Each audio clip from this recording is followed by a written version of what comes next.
किसी भी सभ्य समाज के विकास के लिए शिक्षा हमारी एक बुनियादी जरूरतों में से हमेशा से एक रही है। लेकिन आजादी के 7 दशक के बाद भी अगर देश के सरकारी स्कूलों में आज भी पीने का साफ पानी और शौचालय जैसी बुनियादी व्यवस्था न हो तो ये अपने आप में सरकार की नीतियों पर एक बहुत बड़ा सवाल है कि आज की तारीख में सरकार के लिए सबसे जरूरी चीज क्या है। नमस्कार साथियों, मैं आपका दोस्त राजीव और आप सुन रहे हैं राजीव की डायरी का पन्ना, बिना व्यवस्था के स्कूल।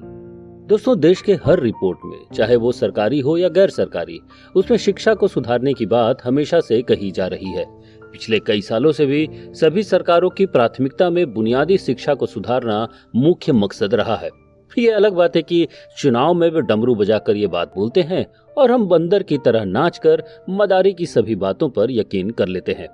लेकिन हकीकत ये है कि ये आज भी आश्वासन ही बना हुआ है। प्रथम फाउंडेशन की ASER 2022 की रिपोर्ट के अनुसार आज भी देश में 25% सरकारी स्कूलों में पीने का साफ पानी उपलब्ध नहीं है और लगभग 35% लड़कियों वाले स्कूलों में शौचालय की व्यवस्था नहीं है। याद रहे, ये हालत तब है जब देश में पिछले कई सालों से हर घर शौचालय का अभियान पूरे जोर शोर से चलाया गया था ताकि देशवासी घर में ही शौचालय बनवा सके। लेकिन क्या सरकार या हमारे नुमाइंदों को यह नहीं दिखता कि जहां सैकड़ों बच्चे पढ़ने जाते हैं वहां शौचालय है या नहीं? क्या आपको पता है कि शिक्षा के अधिकार के नियम के तहत स्कूलों में पीने का साफ पानी और शौचालय की बुनियादी सुविधा के अनिवार्य रूप में मुहैया करवाने की हमेशा से बात कही गई है और ये बेसिक सी चीजें उपलब्ध करवाना सभी सरकारों का काम है। लेकिन जब 25 से 35% स्कूलों का हाल ये हो तब दोषी किसे माना जाए? सरकार को, नेताओं को या खुद को कि हम सवाल पूछते ही नहीं। बाकी सरकारी स्कूलों की बिल्डिंगें, उसके रखरखाव, रंगाई पुताई भी एक बड़ी समस्या है।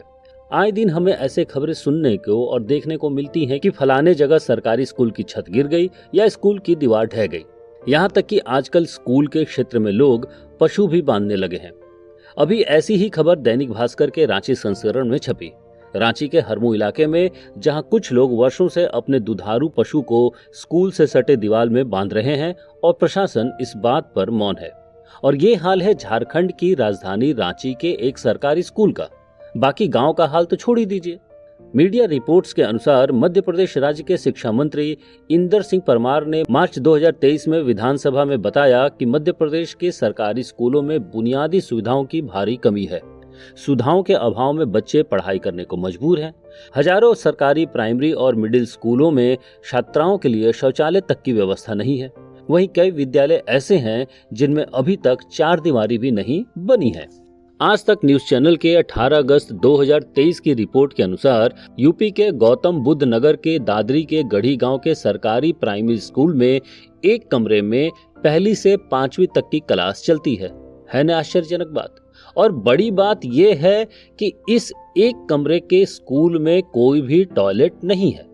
स्कूल में 5 महिला टीचर सहित कई लड़कियां हैं। एक कमरे के स्कूल के चारों तरफ आपको बड़े बड़े घर दिखाई पड़ते हैं और अगर किसी टीचर को या बच्चियों को टॉयलेट जाना होता है तो वो इन्हीं घरों में मदद मांगती हैं। क्या आपको पता है कि गांव में लड़कियों को शिक्षा पूरा न कर पाने का एक मुख्य कारण स्कूलों में शौचालय का नहीं होना भी पाया गया है? बाकी बेटी बचाओ बेटी पढ़ाओ आपने हर जगह ट्रक के पीछे से लेकर शादी के कार्ड में छपा देखा होगा ही।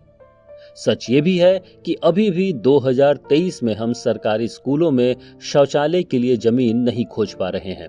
लेकिन हम तो विश्वगुरु हैं, तो फिर स्कूल में शौचालय क्यों ढूंढ रहे हैं? बाकी हाल आप जान ही रहे हैं।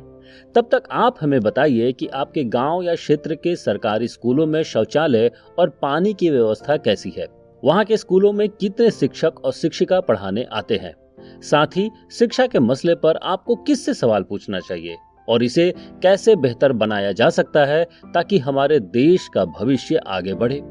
दोस्तों, इस मुद्दे पर अपनी बात जरूर रिकॉर्ड करें अपने फोन में नंबर 3 का बटन दबाकर या मोबाइल वानी ऐप में ऐड का बटन दबाकर।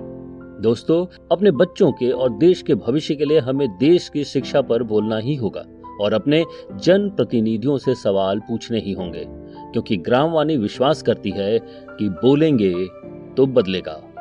नमस्कार।